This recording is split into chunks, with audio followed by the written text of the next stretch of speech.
Fusilamientos, sí, hemos fusilado, fusilamos y seguiremos fusilando mientras sea necesario. Nuestra lucha es una lucha a muerte.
Ernesto Guevara de la Serna es, para muchos, un ídolo. Para otros, solamente el esqueleto de un falso mito que ha tejido el cruzar de la historia. Las anécdotas sobre un joven idealista, luchador infatigable a favor de los necesitados, de un Robin Hood latinoamericano, han sido desmentidas por varios historiadores. Guevara, hasta llegar a Guatemala, no tenía formación ideológica ninguna. Era el aventurero aquel que lo que le interesaba era el juego de fútbol y la indiferencia y la fotografía que tomaba. Y entonces, cuando está allí en Guatemala, que comienza la invasión, él le escribe a su tía una carta: me estoy muriendo de la risa, no dice muriendo, dice una grosería, que no quiero repetirlo, de la risa, viendo a la gente correr por las bombitas que están tirando estos aviones. O sea, él es un espectador de aquella lucha que tiene parte del pueblo de Guatemala que respalda a Arbenz y las tropas de Castillo Armas que al fin dominan la situación y derrocan al gobierno de Arbenz. Enrique Ros, historiador e investigador, es autor de una de las más completas obras sobre la vida del guerrillero argentino, Ernesto Guevara, mito o realidad.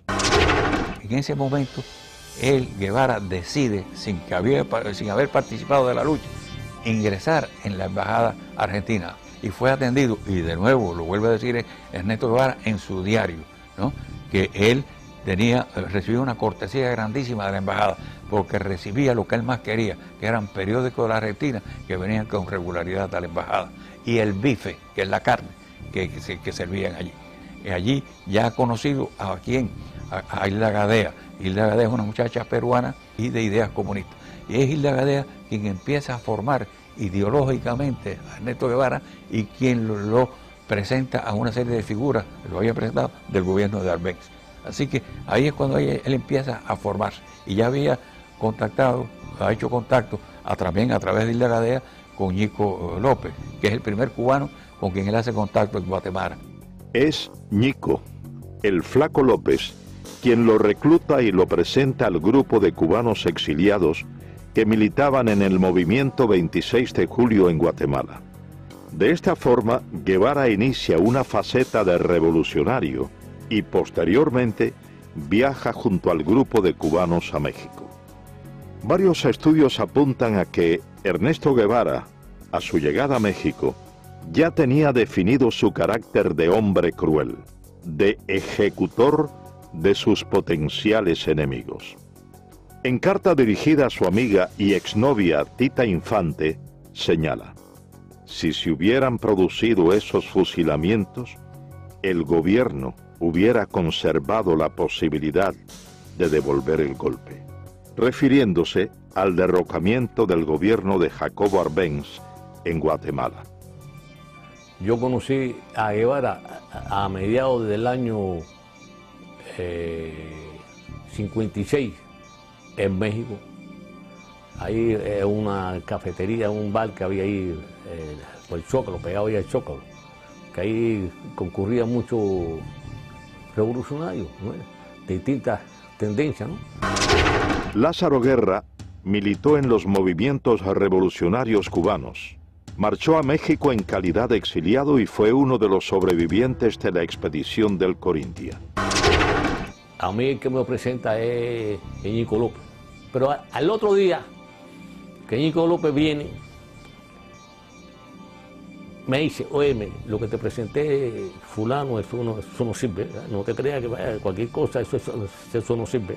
Él no es como tú y como nosotros y como yo. Este tipo es un tipo maquiavélico, ¿sabes?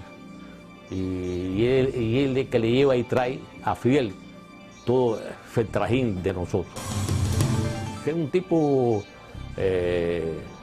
repugnante, ¿no? Que Fidel llegaba y él decía, iba corriendo, ¿no?, para donde estaba Castro, ¿no? Y Castro, fíjate, le gustaba y le gusta que lo adulen, ¿no? Esa es la persona de él. Sí, él vino a pedirme ayuda. Me dijo que había 11 cubanos durmiendo en el suelo en el departamento de María Antonia González. Una pobre mujer, en un departamento muy chico, y estaban durmiendo en el suelo. Y aquello me tocó el alma. Y le dije, mándame 7 o 8 para acá, yo les haré una comida al día y alojamiento. Orlando de Cárdenas, periodista, fue amigo de Fidel Castro.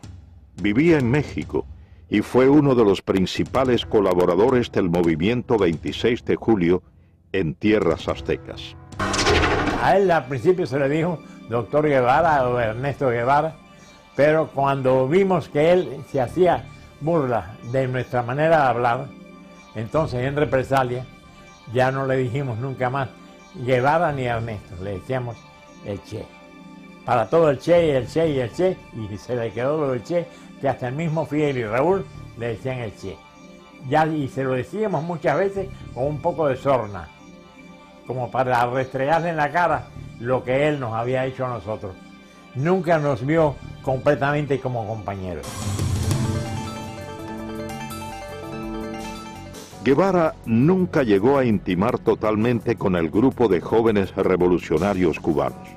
Cuentan quienes compartieron con él el entrenamiento militar en tierras aztecas que su desprecio hacia los cubanos siempre se hacía sentir.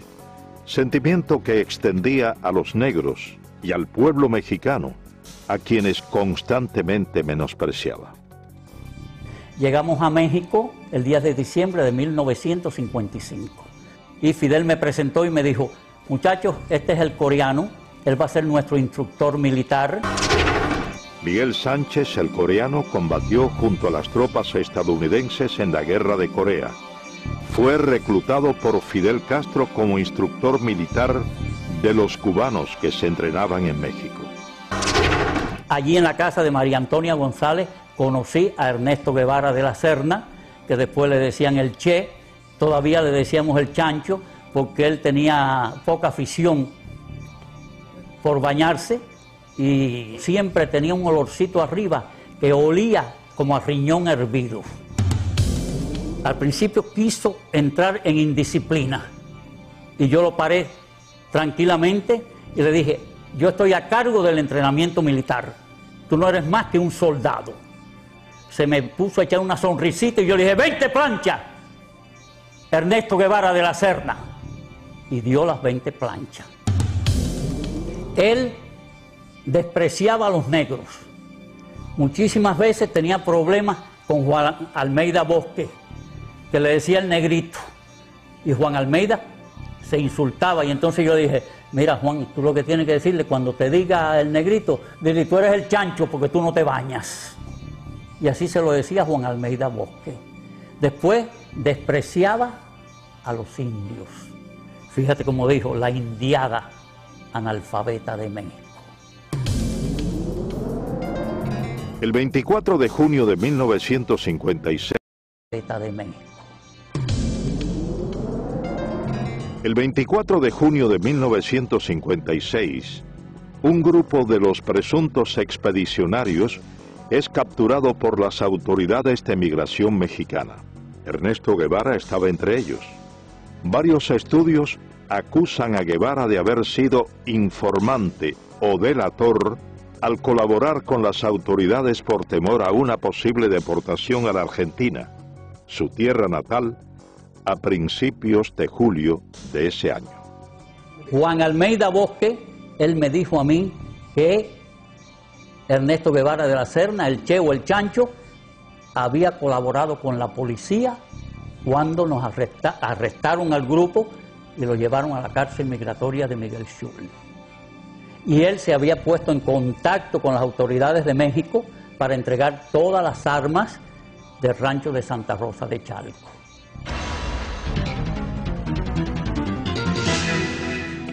A la salida de la cárcel Miguel Schultz en México, Ernesto Guevara aún tenía dudas sobre su futuro y en particular sobre su propósito de participar en la expedición a Cuba.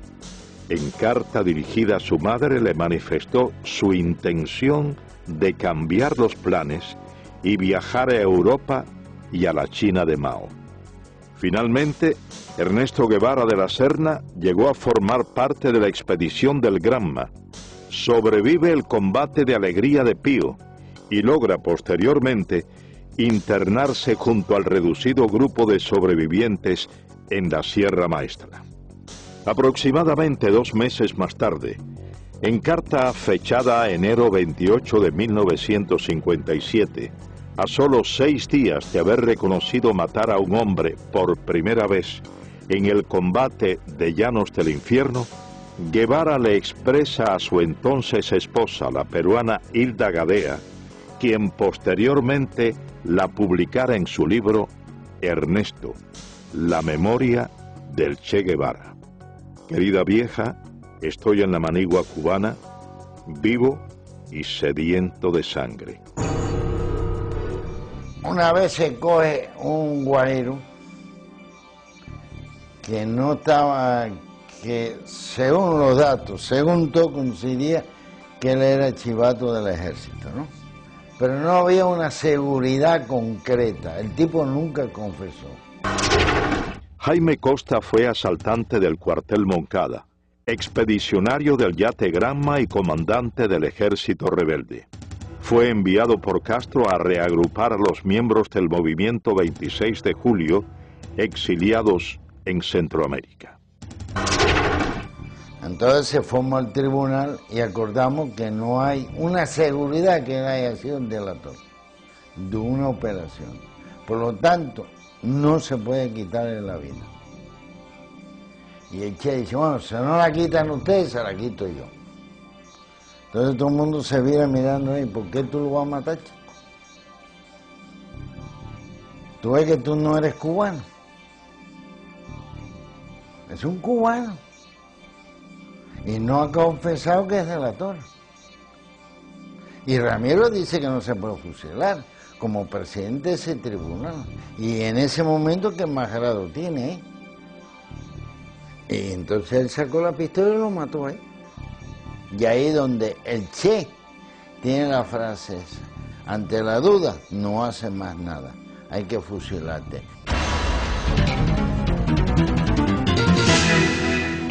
De esta forma Guevara asesina personalmente a Eutimio Guerra, un campesino que se había unido al ejército rebelde y posteriormente dirige otras ejecuciones en la Sierra Maestra. No había que comer, es que llegamos y acampamos en la finca La Otilia, frente a las minas de Boicito.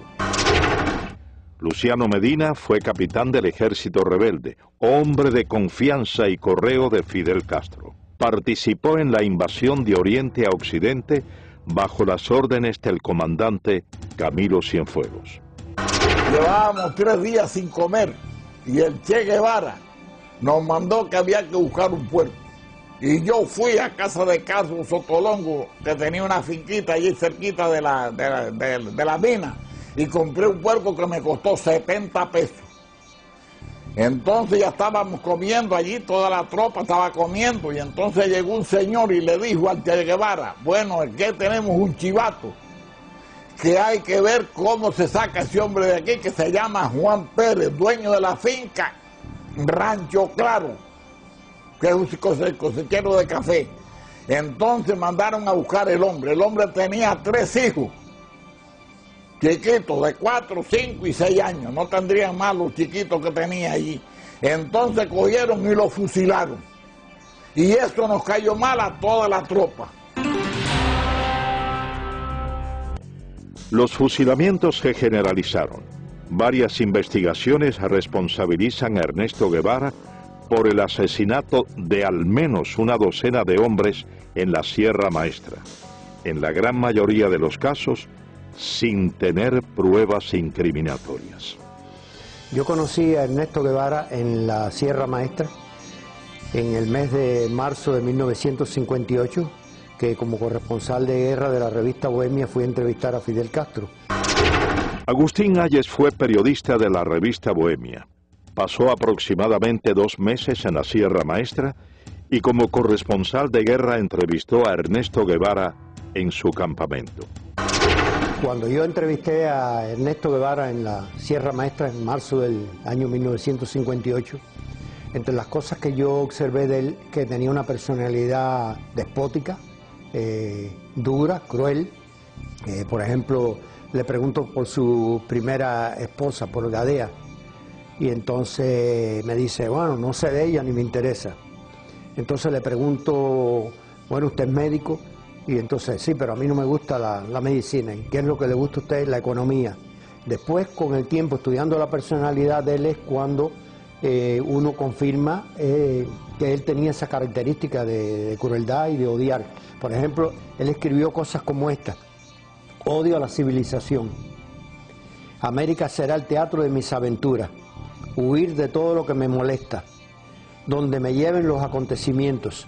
Mi ambición de horizonte y mi fatalismo. Me interesa la nueva China por estar acorde a mis ideas políticas. Yo vivo con ese espíritu anárquico que me hace soñar horizontes.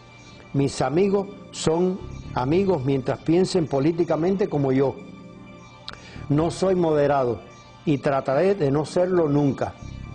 Asaltaré las barricadas y trincheras, teñiré en sangre mis armas y loco de furia degollaré a cuanto vencido caiga entre mis manos.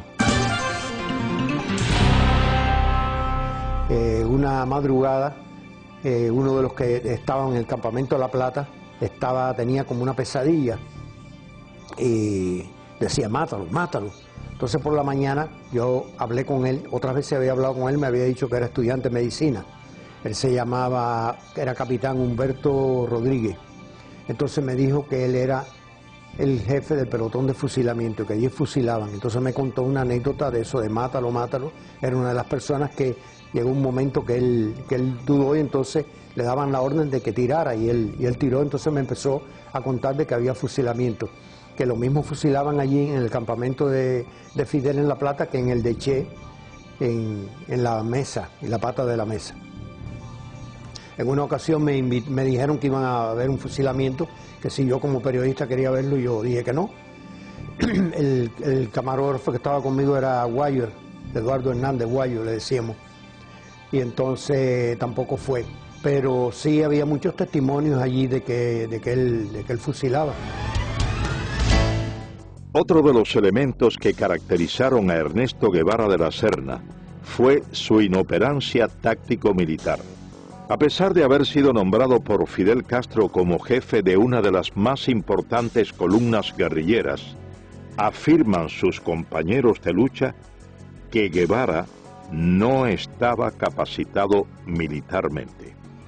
Yo conocí a Guevara desde antes de ser comandante yo, en la Sierra Maestra. Yo llegué a la Sierra procedente de Costa Rica cuando ya había varios meses de lucha. Y pues nos relacionamos y me tocó hasta estar bajo las órdenes de él por un tiempito, varias semanas, y lo conocí de cerca. Uber Matos fue comandante del ejército rebelde. Tras el triunfo de la revolución castrista, fue jefe militar de la provincia de Camagüey y luego de su ruptura con Castro, cumplió 20 años de presidio político. Me confesó en cierta oportunidad bueno, que él de cuestiones militares no sabía nada. Hay una oportunidad en que yo les digo, me mandaron a tus órdenes, tengo que hacer una línea de fortificaciones, la zona esta está bajo tu mando, ¿dónde hago las fortificaciones? ¿Dónde establezco todas las defensas? Y me dice, yo de eso no sé nada, pero hazlas bajo tu criterio, pero si tú eres el jefe que vas, la defensa aquí tienes que hacerla de acuerdo con un concepto estratégico, táctico, es decir, tienes que pensar, yo voy a desplegar los hombres aquí, allá, y yo hago las defensas, las líneas de trinchera y los túneles para detener el avance de los tanques y las demás defensas que vamos a cumplir, de acuerdo con el plan tuyo. Dice, yo no tengo ningún plan. Varios textos ponen en entredicho la autenticidad de los diarios de campaña publicados y supuestamente escritos por Ernesto Guevara. Durante el paso de la columna número 8 Ciro Redondo por Camagüey, Guevara y su tropa tienen que huir después de un enfrentamiento con fuerzas del ejército del general Fulgencio Batista, abandonando en el lugar de los hechos toda la correspondencia y los manuscritos del diario de campaña de Guevara en la Sierra Maestra. Datos que, posteriormente, fueron empleados por la policía para arrestar a varios colaboradores del ejército rebelde. Me dan la orden a las 8 de la noche que me traslade urgente para Camagüey con mi avión y mis pertenencias. Carlos Lazo es piloto aviador. Fue segundo teniente y piloto de enlace del Ejército de la República. Combatió al ejército rebelde. El coronel Dueñas me dice, ¿a qué hora tú puedes volar mañana temprano? Y le explico que a la hora que quiera. Y me dice, bueno, a las 6 vuelo para un lugar que le llaman Cuatro Compañeros.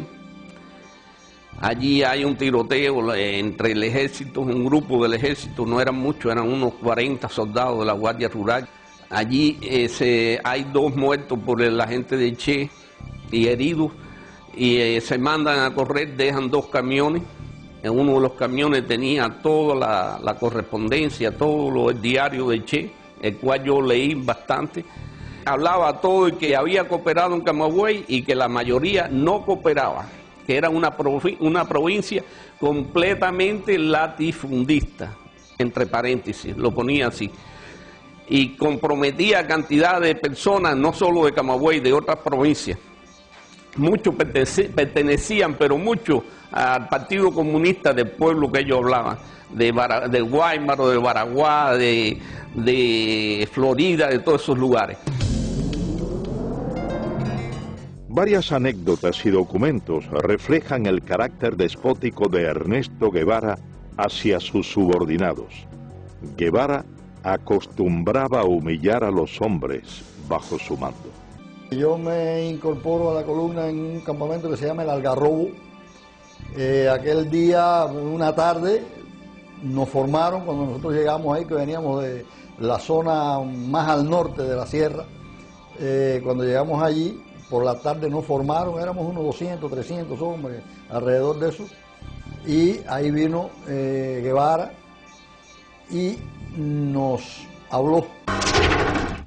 Eduardo Pérez fue primer teniente del ejército rebelde. Se incorporó en las villas a la columna número 8 Ciro Redondo, que comandaba Ernesto Guevara. A nosotros nos mandan a la zona que va entre Fomento y El Pedrero, en un lugar un poquito más adelante de un lugar que se llama Cipiabo. Empezamos a combatir de acuerdo con las órdenes que teníamos, no nos habían situado todos éramos bisoños ahí, no nos habían situado ningún personal experimentado. El primer día, en el primer combate, cuando llevábamos 2 o 3 horas combatiendo, vimos que allí no había posibilidad de resistir, nos retiramos e hicimos una línea de resistencia como 1 kilómetro más atrás. Ahí mandaron a alguna gente experimentada, 4 o 6 gente experimentada, entre ellos Rogelio Acevedo, los mandaron a esa línea de combate y ahí estuvimos combatiendo 3 días continuados. En esos 3 días no recibimos comida, no recibimos nada, y en el tercer día viene Camilo, que traía unas armas de Yaguajay, y vino hasta el Pedrero. Cuando llega Camilo al Pedrero, los otros que están allí, nadie se atreve a mandarnos nada de comer. Cuando llega Camilo, allí el Pedrero, el Che no está, y Camilo empieza a preguntarle cómo está la situación. Y Camilo dice, pero ven acá y a estos hombres, ¿por qué no le mandan comida? No, porque el Che dice que no, porque se tuvieron que retirar de la primera posición que tenía. Dice Camilo, no, pero que los maten a tiro, que los maten el ejército, pero ¿cómo los va a matar de hambre el argentino este? No. Y esa tarde nos llegó a nosotros cajas de malta, salchichones, cajas de galletas, y pudimos comer esa tarde después de 3 días. La primera misión de Ernesto Guevara tras su llegada a las villas fue tomar el control de la zona hasta ese entonces en manos de los guerrilleros que operaban en el Segundo Frente Nacional del Escambray. Guevara realiza su primer contacto con los miembros del Directorio Revolucionario Estudiantil 13 de marzo y aprovecha la reunión para dejar en claro su posición de hombre fuerte y sin escrúpulos, al asesinar durante ese primer encuentro a 2 campesinos acusados de ser chivatos. Guevara llega a las villas. Él tenía un interés especial en hablar con nosotros, quizás por la aureola que representaba que los grupos nuestros estaban formados por gentes estudiantes, pichones intelectuales algunos. Roberto Bismarck fue capitán del Ejército Rebelde, miembro del Segundo Frente Nacional del Escambray, participó en el primer encuentro conocido como el Pacto o Reunión del Pedrero. Fuimos a la reunión aquella, una reunión que tuvo lugar en el Pedrero, una sección del campamento de nosotros, y allí lo conocimos. Lo conocimos como podíamos conocer a cualquier otro. Y estuvimos conversando quizá un periodo quizá de unas 4 o 5 horas. Ese fue el contacto mío y de nosotros con este personaje. Pensamos que este hombre no tenía ninguna intención idealista ni remotamente. Por ejemplo, un hecho que resultó bastante chocante para mi persona. Hubo una pequeña operación militar, en la cual se logró apresar algunas personas, algunos de ellos guajiros, que supuestamente habían estado colaborando, a mí no me contaba, pero eso era lo que se le adjudicaba, con el régimen de Batista. En forma arbitraria, yo fui testigo de que el Che Guevara dijo que a esa gente, como eran unos colaboradores de la llamada dictadura, había que castigarlo con la muerte. Y sin juicio previo, incluso contra la protesta, no vamos a decir protesta, contra el juicio de nosotros de que no debía de acelerarse un tipo de acción en ese momento porque no habían garantía para la persona que supuestamente estaban acusadas. El Che Guevara dijo que no, que eso había que matarlos. Y a 2 de ellos fui testigo presencial de que con su pistola los mató. Ernesto Guevara subestimó a los miembros del Segundo Frente Nacional del Escambray que combatían en la zona central de la isla y no aceptó la autoridad de los comandantes que combatían en esa región montañosa. Al entrar el Che Guevara a la provincia de Las Villas, por la parte noroeste de Banao, nos encontramos con él allá, que él estaba acampado con miembros del directorio revolucionario, con el comandante Cubela. Elías Nazario fue capitán del Ejército Rebelde, miembro del Segundo Frente Nacional del Escambray y ayudante personal del comandante de la Revolución, Jesús Carrera Sayas. Él y el comandante Carrera tuvieron una buena discusión, ¿no?, por la zona que se estaban disputando, ¿no?, porque ya el Che venía diciendo que era comandante en jefe del Escambray. No era cierto, porque el comandante en jefe del Escambray era Eloy Gutiérrez Menoyo en aquel momento. Y la discusión fue fuerte, pero fuerte, en la que Jesús le dijo, Tu zona es la tuya y la mía es la mía. Y si brinca la zona mía, vamos a tener problemas. Guevara nunca le contestó a él. Agachó su cabeza y dejó escapar, vaya, Y entonces intervino en esa discusión el comandante Armando Acosta Cordero. Estaba el comandante Ramiro Valdés, y entonces intervino en esa discusión el comandante Armando Acosta Cordero. Estaba el comandante Ramiro Valdés, el capitán Olo Pantoja cuando era capitán. Es precisamente el fusilamiento del comandante de la Revolución, Jesús Carrera Sayas, uno de los hechos que resaltan el carácter vengativo de Ernesto Guevara de la Serna. Ernesto Guevara fue mandado por Fidel Castro a la Sierra del Escambray para quizás evitar que el segundo frente dividiera la isla en dos mitades. Armando Fleites, médico, fue comandante del ejército rebelde y uno de los fundadores del Segundo Frente Nacional del Escambray. El Segundo Frente Nacional del Escambray envió como oficial para las primeras conversaciones con Ernesto Guevara al comandante Jesús Carrera. Jesús Carrera, cumpliendo los acuerdos del Segundo Frente, dio unas cartas y se creó una situación quizás desde ese momento antagónica y difícil entre Guevara y Jesús Carrera. Resultante de esa situación, en el transcurso del año que pasó, pues se fue acentuando la situación personal y nosotros, yo personalmente y unos cuantos oficiales más del Segundo Frente, en la cabaña, le planteamos que si era tanto, no había que hablar mucho, que nosotros lo enviaríamos a buscar y que en un duelo, en alguna forma frontal, se dilucidaran esas situaciones. Entonces dijo que no tenía intenciones en tener un duelo ni tener una cosa con Carrera. Entonces dijimos, bueno, si es esa situación, pues ya vamos a dar este episodio por terminado, ¿no? Y sin embargo, por órdenes del Che Guevara con Fidel Castro, es que prenden a Jesús Carrera.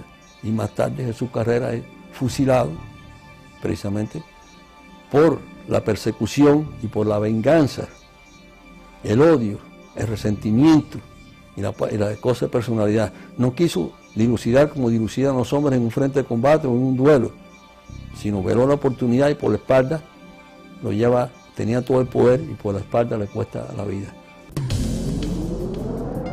Entre las hazañas injustamente atribuidas a Ernesto Guevara de la Serna está la toma en la ciudad de Santa Clara de un supuesto tren blindado. Varios de los protagonistas de ese hecho contradicen lo expuesto por el régimen castrista y manifiestan que todo lo orquestado, más que una proeza militar, fue una traición a una negociación ya acordada por el Segundo Frente Nacional del Escambray con oficiales del ejército de Batista. El tren blindado fue una acción de traición del Che Guevara al Segundo Frente Nacional del Escambray. Lázaro Asensio, abogado y periodista, fue comandante del ejército rebelde y miembro del Segundo Frente Nacional del Escambray. Las tropas nuestras estaban peleando en la zona de Manicaragua y de Cumanayagua.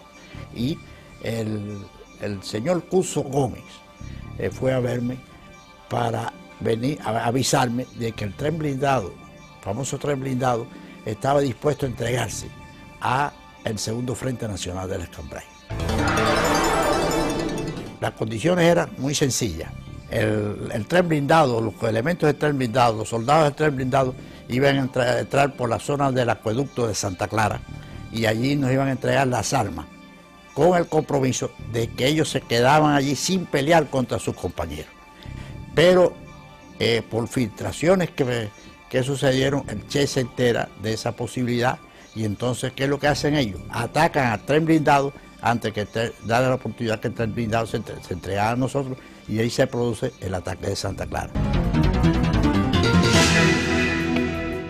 Es precisamente a raíz de la entrada a la ciudad de Santa Clara de la columna número 8 Ciro Redondo, comandada por Ernesto Guevara, cuando comienzan las ejecuciones indiscriminadas, tal y como había ocurrido en la Sierra Maestra.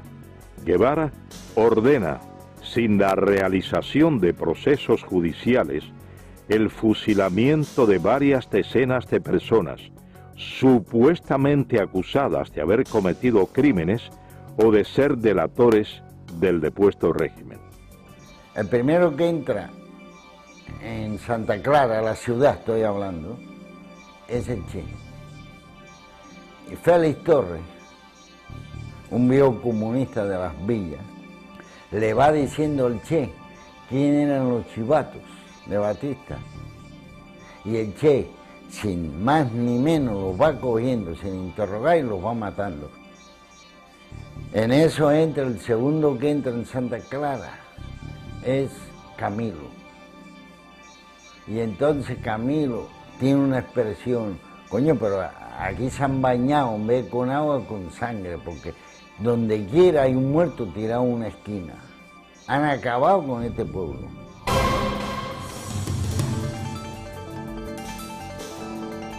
Triunfa la Revolución Cubana. Ernesto Guevara es nombrado jefe de la fortaleza militar de La Cabaña. Guevara lanza un feroz operativo contra todos los militares del depuesto régimen. Se crea la llamada Comisión Depuradora. Estuve trabajando en la fortaleza de La Cabaña a las órdenes de Ernesto Che Guevara, que era el jefe militar de esa fortaleza. Napoleón Vilaboa había sido miembro del movimiento 26 de julio. En enero de 1959 comenzó a trabajar en la llamada Comisión Depuradora en la fortaleza de La Cabaña, bajo las órdenes de Ernesto Guevara. La Comisión Depuradora es un organismo que se crea, lo crea el gobierno de Fidel Castro con el pretexto de depurar las Fuerzas Armadas en Cuba.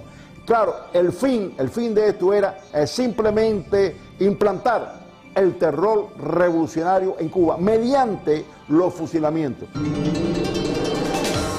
Esos fusilamientos eran una cosa arbitraria, porque los infelices que llevaban allí ya estaban previamente sentenciados a muerte, como en el caso, por ejemplo, del primer teniente José Castaño, que había sido jefe del BRAC y que fue asesinado personalmente por el Che Guevara en su propia oficina, y contra el cual no había ningún tipo de pretexto legal para poder fusilar, porque este señor ni había matado ni había torturado a nadie durante el régimen de Fulgencio Batista. Mi padre fue asesinado por Ernesto Guevara el 7 de marzo de 1959. La razón por la cual Ernesto Guevara mata a mi padre es por la razón de que mi padre tenía un extenso conocimiento sobre las actividades comunistas en Cuba. Desde hacía 2 o 3 años, mi padre era el segundo jefe, primeramente del Servicio de Inteligencia Militar y después del BRAC, que era el Buró de Represión de Actividades Anticomunistas. Mi padre poseía uno de los mejores archivos de todo el sistema comunista que funcionaba en aquel entonces en todo Centro y Suramérica. Las condiciones en las que fue asesinado, él estaba preso en La Cabaña desde hacía aproximadamente 3 meses, y cuando llegó el juicio, que se hizo el 6 de marzo, se hizo un juicio que prácticamente no tenía sentido. El tribunal lo sentenció a muerte aproximadamente a medianoche, y entonces se hizo una evaluación del caso de Castaño y se mandó una podemos decir, una comisión para que se hablara con Fidel Castro en ese momento para que no se matara al teniente Castaño, ya que el teniente Castaño no tenía ningún muerto ni ninguna persona que haya sido herida o maltratada por él. Cuando Fidel se comunicó con Ernesto Guevara le dijo que ya era muy tarde, que la orden ya había sido hecha por él, y él en su despacho primeramente lo interrogó, lo maltrataron físicamente, y como no se podían poner de acuerdo de ninguna forma, el Che Guevara, dándole una vuelta a la oficina con su pistola, le dio 2 balazos en la cabeza. A Ernesto Guevara se le atribuye el fusilamiento de varios centenares de hombres, en su mayoría miembros del antiguo régimen, durante los aproximadamente 4 meses que estuvo al frente de la fortaleza militar de La Cabaña. El Che tenía solamente una divisa: ustedes están aquí para pasar los expedientes rápido. La comisión está trabajando muy lentamente y nosotros tenemos que ir juzgando a todos estos criminales lo más rápido posible. José Vilasuso, abogado, comenzó a trabajar en enero de 1959 bajo las órdenes de Ernesto Guevara como instructor de expedientes en la llamada Comisión Depuradora. Me llamó la atención la forma como él me adoctrina, ¿verdad? La forma como él me dice lo que tiene que ser mi trabajo. Dice, mira, aquí esto es un tribunal muy sencillo, todo lo que ustedes tienen que hacer es instruir los expedientes. El oficial investigador siempre tiene la razón, siempre dice la verdad. O sea, no tenemos más que aceptar, acogernos a lo que él dice en el informe. Tú vas a organizar, vas a instruir tus expedientes y después los pasas al Ministerio Fiscal. O sea, la labor es bien sencilla, es una labor de profesional, pero muy limitada. Esas fueron más o menos sus palabras, es la idea. Dice, de luego, pues se me echó así para atrás, ¿no? Sonriente, y me dice, aquí vas a ver cosas muy sabrosas, ¿sabes? Guardé silencio y al día siguiente comencé a trabajar. Allí se generalizaba con un eslogan político. Son asesinos, son criminales, pertenecen a una dictadura, tienen que ser ajusticiados. Eran hombres que no vamos ahora a juzgarlos, ¿verdad? Pero no nos correspondía a nosotros ejecutarlos. Yo preparando la sentencia y él pues dirigiendo el paredón. Fui al paredón. Me acerqué al lugar, me paré junto a los postes. Me fijé bien el lugar donde se situaban los reos. Efectivamente el paredón estaba a la espalda y más o menos lo que era la altura del pecho a la cabeza, pues se veían los impactos de las balas, ¿no? En una línea recta. La sangre coagulada a los pies, porque claro, se sacaba el cuerpo inmediatamente después de la ejecución, pero aquello quedaba tinto en sangre. Ahí estuve mucho rato, imaginando qué es lo que es un hombre parado, amarrado a un poste, y 6 hombres que no lo conocen, a quienes nada le hizo, quien por la razón de vestir un uniforme distinto va a ser ejecutado. Sin la presencia de pruebas incriminatorias, sin la posibilidad del ejercicio de una defensa justa, cientos de hombres fueron condenados a la pena de muerte por fusilamiento mediante sentencias preestablecidas en los denominados juicios sumarísimos. Ernesto Guevara preparó a muchos de sus hombres de confianza, quienes dirigieron o firmaron las ejecuciones a lo largo y ancho de la isla, con la misma falta de escrúpulos que su jefe. Y estoy en el despacho del jefe del regimiento de Santa Clara, que era Ramiro, pero Ramiro no funcionaba allí, Ramiro se pasaba, yo no sé en qué andaba, pero no estaba en el despacho. El que estaba era Olo. Con Olo Pantoja yo tenía buenas relaciones, yo me llevaba muy bien con Olo, tenía un gran aprecio. Orlando Olo Pantoja fue capitán del ejército rebelde. Fue hombre de la entera confianza de Ernesto Guevara. Murió en Bolivia como miembro de la guerrilla guevarista. Entonces yo estoy en el despacho, sentado y conversando con Olo, y diciéndole que tiene que licenciarme, que si no, que me vayan a coger preso, porque a mí el ejército no me interesa. Me dijo, está bien, vamos a licenciarte, y mandó a uno allí que me hiciera los papeles. Entonces entra un soldado y le da un papel y le dijo, mira, eso de las crucecitas son los que van a fusilarse mañana. Y yo voy, me pongo por detrás de él porque había amistad. Y le digo, ven acá, Olo, y esa gente ya lo jugaron. Y dice, no, eso lo van a jugar esta noche. Y yo, pero ¿cómo se lo van a jugar esta noche? Ya saben que van a fusilar mañana. Dice, bueno, eso es así. Estando yo unos 15 días preso en la cabaña, me llaman por los altavoces del penal a la oficina y me encuentro allí con Aleida March y con Ernesto Guevara. Ernesto Guevara caminando por todo aquel pasillo con las manos a la espalda y yo sentado con Aleida March. Roberto Martín Pérez, amigo de la infancia de Aleida March, segunda esposa de Guevara, fue dirigente de la conspiración de Trinidad y cumplió 28 años de presidio político en Cuba. Y de buenas a primeras ese individuo se me para enfrente y me dice: a ti hay que fusilarte. Yo tenía antecedentes de que Ernesto Guevara en muchas ocasiones anteriores había sacado a los hombres de ahí presos y los había fusilado sin un previo juicio. Así que no me extraño nada de esta bravuconada de este hombre. En las gestiones que estábamos haciendo para tratar de salvar a mi hermano antes del juicio final, yo había ido a la cabaña con el ingeniero Viamonte, que trabajaba conmigo en la compañía de electricidad, a ver a Guevara, ya que él había estado alzado con él en la sierra. Entonces Guevara lo recibió muy bien, allá con las patas encaramadas arriba de un escritorio, sin zapatos, rascándose los chicotes ahí como si fuera no sé ni qué. A mí me causó muy mala impresión. Vi la cara de hipócrita, de sinvergüenza que tenía, desde luego. Entonces el ingeniero empezó a explicar.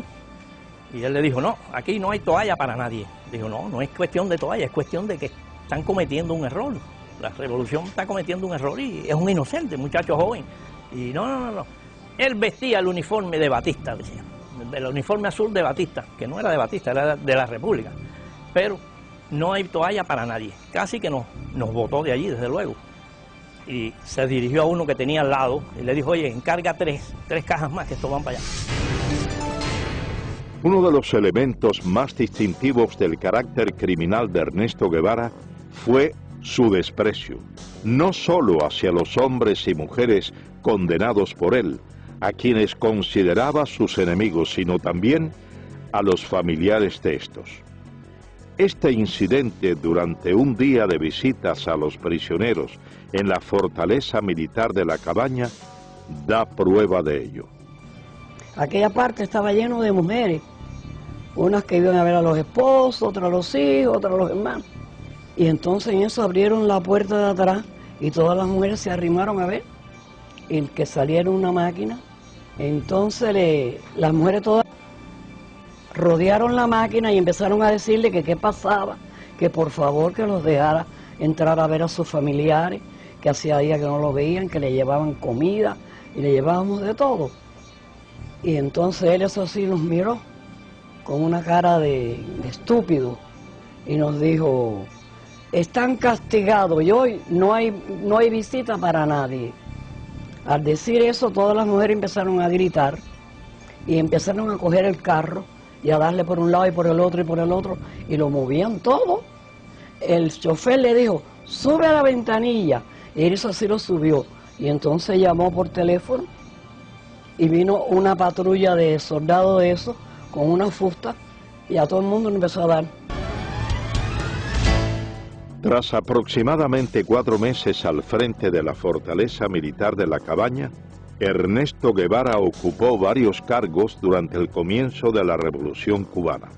Primero, fue presidente del Banco Nacional de Cuba y posteriormente ministro de Industrias. En todos estos, primó su incapacidad profesional y una constante: sembrar el terror como base o medio para el sometimiento. Yo conocí a Ernesto Guevara en el año 1959, cuando Felipe Paso, que con la revolución lo nombraron presidente del Banco Nacional, me citó para diseñar lo que hoy es el Hospital Efigenia Amejeira, ¿no? Nicolás Quintana, arquitecto, fue designado para diseñar el edificio del Banco Nacional de Cuba, posteriormente transformado en el Hospital Hermanos Almejeira. Cuando Ernesto Guevara sustituye a Pasos en el Banco Nacional, lo primero que hace, como que éramos los arquitectos del edificio, nos invita a mi socio Miguel Ángel Moenque y a mí. Yo me encuentro a este señor en el despacho donde tantas veces yo había ido, ¿no? Cuando Felipe estaba, con los pies arriba de las mesas, una bota se la había quitado, las medias estaban rotas y me acuerdo todavía como si fuera hoy los dedos que se meneaban, ¿no? Y a mí aquello me pareció una cosa kafkiana, ¿no? porque me pareció increíble que el presidente del Banco Nacional de Cuba fuera ese personaje que estaba sentado allí. Entonces su primera frase fue: usted es burgués, ¿no? No sé por qué, me la cogió conmigo, ¿no? Yo dije: no, comandante, yo no soy burgués. Ah, ahora usted es revolucionario. No, yo no soy revolucionario. Burgués era mi bodeguero. Yo soy gran burgués. Nací con una cuchara de plata en la boca y me he pasado la mitad de mi vida trabajando para ayudar a los que nacieron sin ella. Por lo tanto, tengo la moral para poder hablar. La respuesta fue: usted tiene 3 alternativas. Me metió los dedos en los ojos. Una alternativa es que usted se va de Cuba. La segunda alternativa son 3. Es que usted se va de Cuba. La segunda alternativa son 30 años. Fíjate con la facilidad, ¿no?, que este señor disponía de la vida de la gente. Y la tercera alternativa, como usted es gran burgués, es el paredón de fusilamiento. Me dicen: óigame, el comandante Guevara ha llamado y dice que quiere que el ministro vaya a verlo al Tribunal de Cuentas. José M. Illán, economista, fue subsecretario de Hacienda y miembro del primer gabinete ministerial de la Revolución Castrista en 1959. Y me dicen: bueno, mire, yo estoy aquí reunido con la Asamblea de los Cultivadores del Tabaco. Nosotros le decíamos los tabaqueros. Y ellos tienen un problema grave. Ellos no pueden pagar los impuestos. Hay que suprimir ese impuesto que ellos tienen que pagar. En ese momento yo me olvidé de que era el comandante Guevara y de que era comandante de la revolución y que era un tipo de tira-tira y que estaba matando gente en la cabaña, y simplemente actué como el profesional que era. En todo el tiempo que estuve frente a ese caballero, en ningún momento me insinuó que nos sentáramos a hablar. En ningún momento movió su mano, y yo tampoco la mía, para estrechar mi diestra. Y su desplante era absoluto ante un civil, un cubano más, que venía aquí y que se había atrevido a decirle que no a lo que él había propuesto. Pero como él no sabía de lo que estaba hablando, era la técnica que muchos de ellos usaban y la gente por miedo no se le enfrentaba. Yo estuve involucrado con Fran País en la lucha contra Batista y durante esa lucha conocí al Che Guevara. José Pepín Pujols fue miembro del movimiento 26 de julio. Fue llamado por Guevara para colaborar como supervisor de la planta de níquel y cobalto de Moa y práctico de puerto. Entonces, él, que ya nos conocíamos, me encomiendan la labor de ir a Moa para hacer un reporte y preparar el puerto para recibir todos los petroleros, todos los barcos. Y cuando yo vuelvo en una de las tantas reuniones que tuvimos en La Habana, entró un ayudante del Che con un montón de papeles y se quedó parado. Entonces el Che le dijo: ¿qué quieres? Le dice: pasa que estos son revolucionarios. Los papeles eran los fusilamientos del día siguiente. Él cogió todos los papeles, los firmó sin mirar, porque no importaba quién fusilaba, había que fusilar para sembrar el terror. Entonces muchos de los ingenieros jóvenes hablaban con él bajo la intimidación que tenía, de esa arrogancia, de decirte: la revolución no tiene a menos fusilar al mejor de los comandantes, así que no es nada fusilar al mejor de los ingenieros. Todo el mundo trabajaba bajo esa presión de no equivocarte. Entonces tú te limitabas a hacer las cosas en la manera más segura. Como práctico de puerto, es un riesgo entrar un barco de noche. Pues no, cerré el puerto y el barco se tenía que quedar esperando allá afuera, que le costaba, incrementaba el costo de demoras. Pero todo el mundo empieza a trabajar con temor.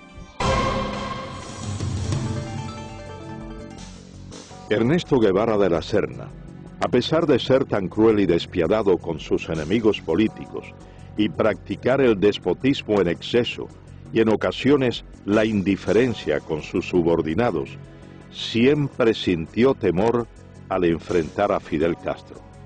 Varias investigaciones muestran que desde el primer encuentro entre ambos en Ciudad de México, en 1955, Guevara mostró ese sentimiento y Fidel Castro, al constatarlo, llegó hasta abusar del guerrillero argentino. Mientras yo esperaba allí en el tercer piso, hablando con Fidel, ese día que me empezó a preguntar cómo andaban las cosas, y yo igual. José Ignacio Rasco, abogado, compañero de Fidel Castro durante 11 años de la etapa estudiantil, fue llamado por este a colaborar con la revolución en el año del triunfo insurreccional. Y en eso llega el Che Guevara, y el Che Guevara le dice algo a Fidel que había que proteger a un señor que estaba acusado de que podía traicionar a la causa revolucionaria y que había que fusilarlo. Y entonces Fidel ha cogido por la solapa al señor Che Guevara y pero Che, no seas idiota, no te acobardes, si tú quieres lo fusilas, si te parece mejor lo pones en un avión y lo mandas para el exilio, o si no lo dejas que se pudre en la cabaña. Esta anécdota, a mi juicio, retrata cómo era la sumisión de el Che Guevara a Fidel Castro en aquellos momentos ya. Es decir, siempre le tenía pánico, le tenía miedo. Podían discutir mucho, pero al final el Che siempre agachaba la cabeza. Tras apenas 4 años de haber llegado al poder, Ernesto Guevara se convierte en una de las principales banderas propagandísticas de la Revolución cubana. Durante su intervención ante la Asamblea General de las Naciones Unidas, el 11 de diciembre de 1964, Guevara, haciendo uso de su derecho a réplica y debido a las constantes interrogantes de los delegados presentes, reconoce la realización de ejecuciones en la isla. Fusilamientos, sí, hemos fusilado, fusilamos y seguiremos fusilando mientras sea necesario. Nuestra lucha es una lucha a muerte. Es precisamente el empleo de la pena de muerte como método para la instauración del terror una de las constantes que caracterizaron a Guevara, quien identificó a los Estados Unidos como su principal enemigo y desató contra este y el denominado imperialismo yanqui una guerra sin cuartel, recabando en los partidos comunistas de Asia, África y América Latina fundamentalmente el apoyo para emprender tales acciones, acciones consideradas hoy como terroristas. Durante su mensaje a la Tricontinental, Guevara proclama textualmente: el odio como factor de lucha, el odio intransigente al enemigo, que impulsa más allá de las limitaciones naturales del ser humano y lo convierte en una efectiva, violenta, selectiva y fría máquina de matar. Nuestros soldados tienen que ser así. Un pueblo sin odio no puede triunfar sobre un enemigo brutal. Seguidamente, Ernesto Guevara expresa una frase considerada por varios investigadores como uno de los fundamentos del terrorismo moderno. Hay que llevar la guerra hasta donde el enemigo la lleve, a su casa, a sus lugares de diversión, hacerla total. Hay que impedirle tener un minuto de tranquilidad, un minuto de sosiego fuera de sus cuarteles, y aun dentro de los mismos, atacarlo donde quiera que se encuentre, hacerlo sentir una fiera acosada por cada lugar que transite. Ernesto Guevara organiza un grupo guerrillero en Cuba, parte a África. El Congo es el país escogido como punto detonante de la supuesta guerrilla africana.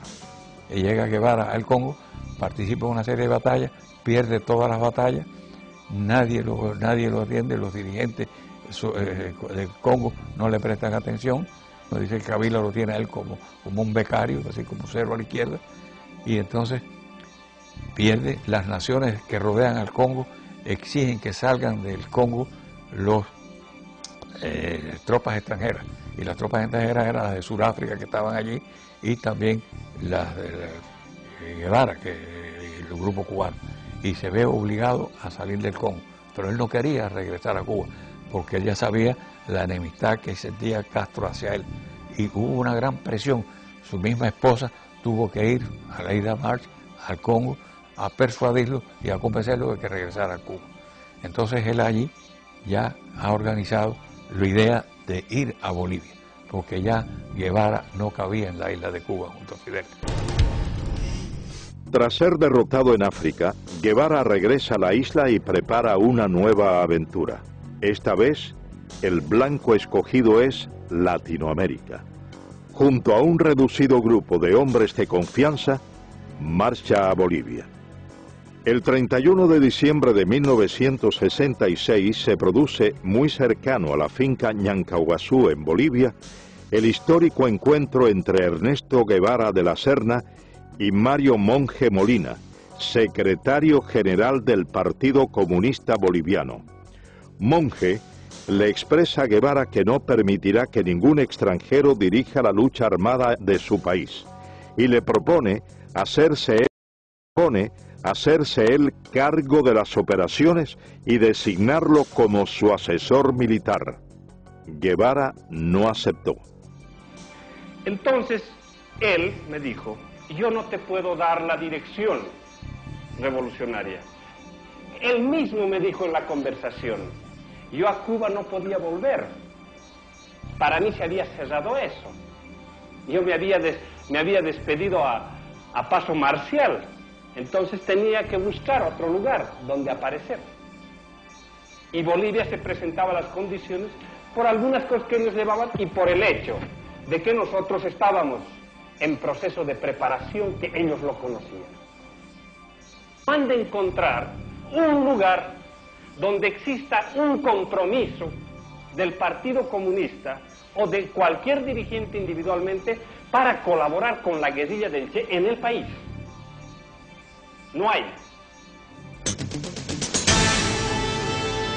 Guevara no consigue reclutar al campesinado boliviano, principio básico de su encomienda. Y según los historiadores, desconoce totalmente las necesidades de estos, llegando a prometerles la propiedad de las tierras que trabajaban, desconociendo que en la localidad de Ucareña se había firmado en agosto de 1953 la ley de la reforma agraria boliviana. Guevara es finalmente cercado por el ejército boliviano y capturado con vida en la quebrada del Yuro. Según las notas del general Luis Requeterán, quien fuera en ese entonces coronel y jefe de la 4ª División de Operaciones Antiguerrilleras en Bolivia, Guevara, levantando en alto su carabina, gritó: «¡Me rindo! ¡No me maten! ¡Soy el Che! ¡Valgo más vivo que muerto!». Cuando esto ocurría, relata el general Requeterán, el reloj marcaba las 13:30 horas del domingo 8 de octubre de 1967. En ese combate mueren la mayor parte de los guerrilleros, cae preso el Che Guevara con Simón Cubas, que era el que lo estaba ayudando a salir, nombre de guerra Willy. Félix Rodríguez fue oficial de la Central de Inteligencia estadounidense. Fue el oficial que recibió la orden de ajusticiar a Ernesto Guevara tras su captura en Bolivia. Viene una llamada telefónica y piden al oficial de más alto rango.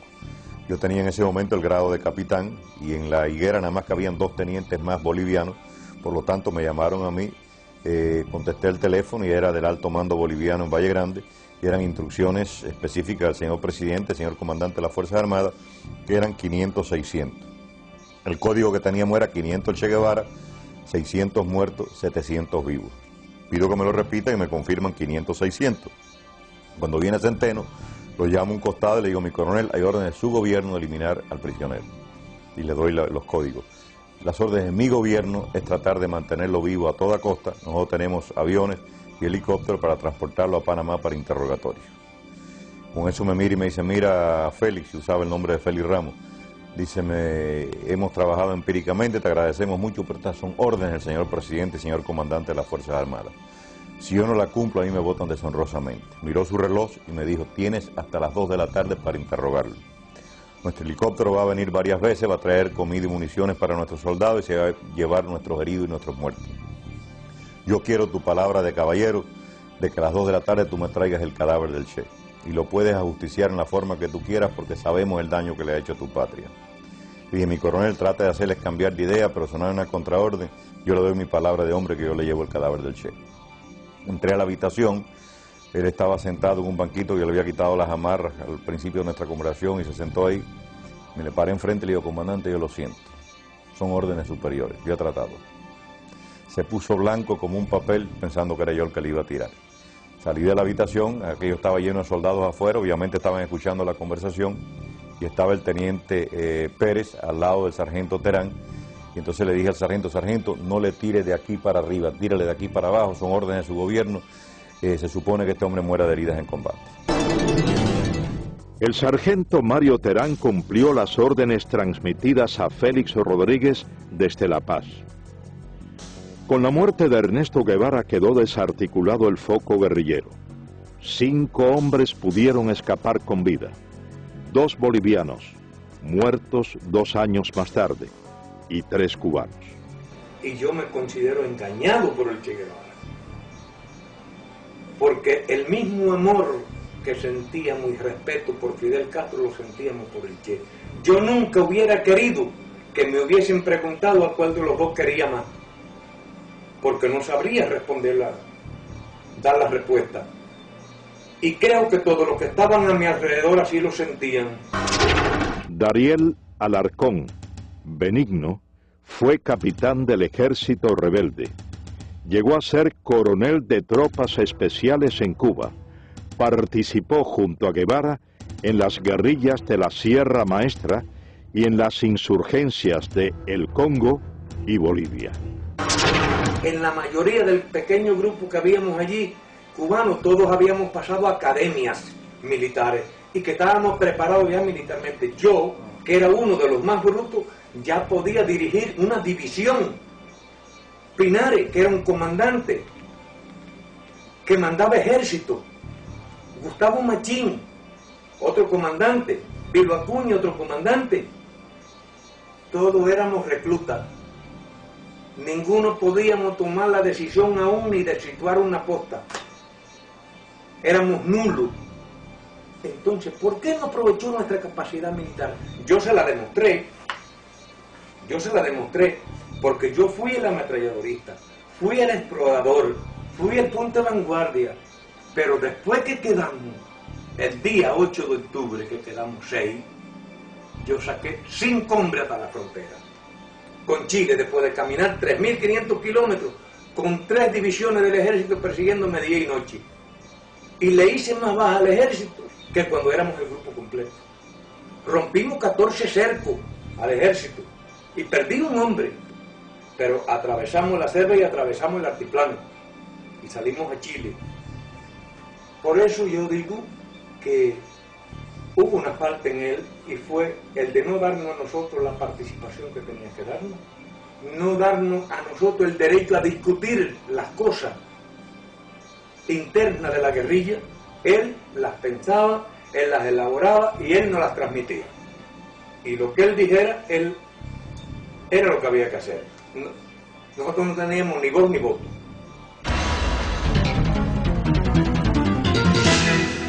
Ernesto Guevara de la Serna finalizó su aventura como guerrillero en La Higuera el 8 de octubre de 1967.